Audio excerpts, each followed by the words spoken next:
With Nate Denight, the Deputy General Manager of the Guam Visitors Bureau. We're talking about the China and Russia visa waiver, the feasibility of getting that and putting our arguments forward to the Department of Defense as well as the Guam Homeland Security to do that.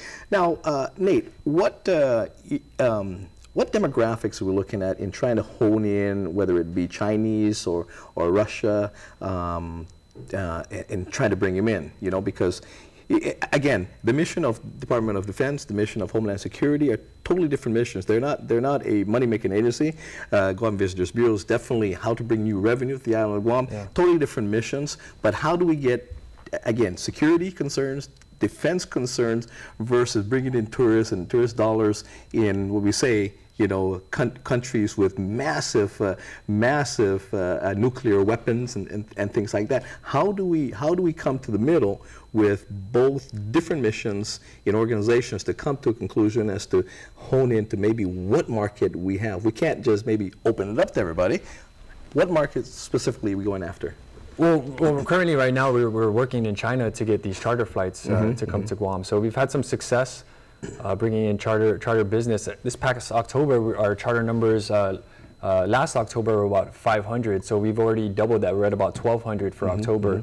So we've been showing the success of the China markets. These charters come in. We've had no incidences. And what we're really trying to go for with the China market, because right now there's about 50 million.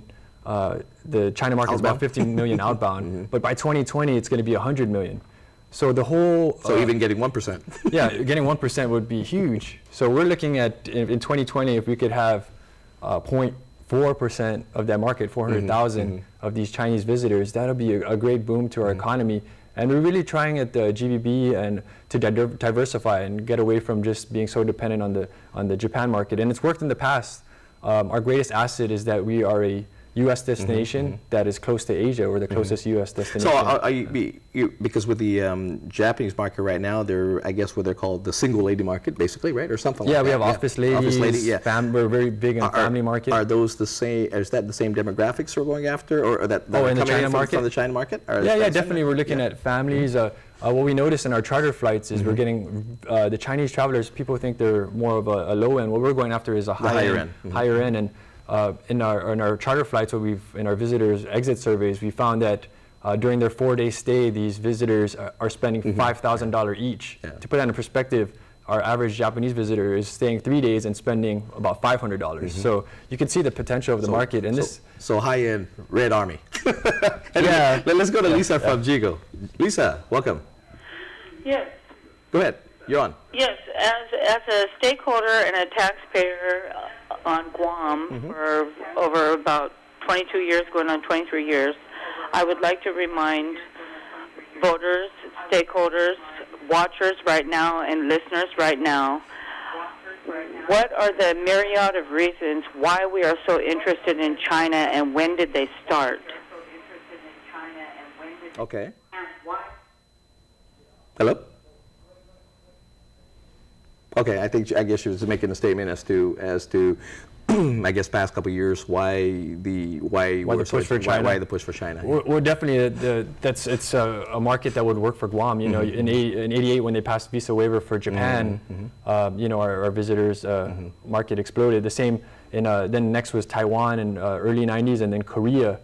So if you look, Japan's -- 1, Korea's #2, and Taiwan's #3. And actually, after the triple disaster, our Japanese outbound was our arrivals was down like 20%, but Korea and Taiwan were up, and so they kind of helped fill in that gap. So Japanese market share is about 71% right now, which is at one point we were 90% Japan. So we've been diversifying. So the next natural progression is China. Yeah. I mean, and it's not just us that are looking at these Chinese visitors. We have, like I mentioned earlier, Okinawa and Japan are trying to get them. Korea, you wouldn't believe it, in Europe, all around the world, people are trying to go after.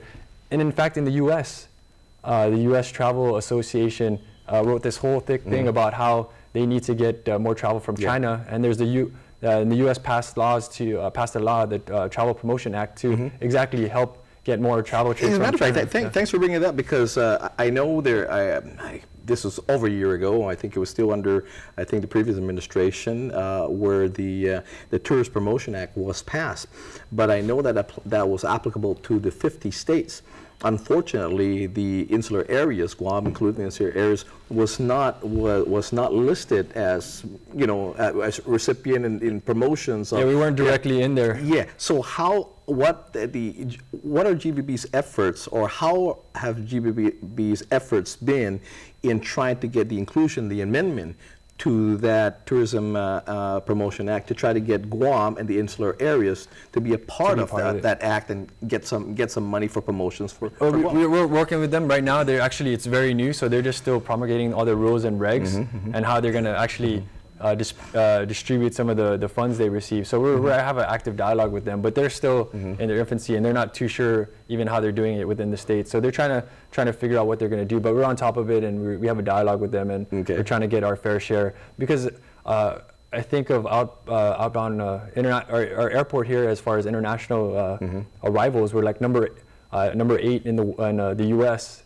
as far as accepting international people into Guam. So we definitely have our fair share of money there. So we're working together with them to get some of those. Well, I mean, you know, as one over the years, I've written basically in regards to the emergence market, in regards to Russia, most especially when you're looking at Vladivostok. It's basically the most eastern coast of Russia, the warmest part. I think that's the only area. It's a big shipping area that is ice-free throughout the year. And it's only about an hour flight from there to Tokyo, and of course about 4-hour flight from there to Guam, and be able to tap in that market. But it's a small market, but to be added into, you know, the bigger piece of the pie will make a big difference. Yeah, and the Russian market's an interesting one. It's a smaller market, but what makes it attractive is they stay for three to 4 weeks, and they got money, and they're spending loads a big amount of cash, you know. So we're going to take a quick break. When we come back, we got another caller from Jigo, B. Patrick. We'll get to you as soon as we return.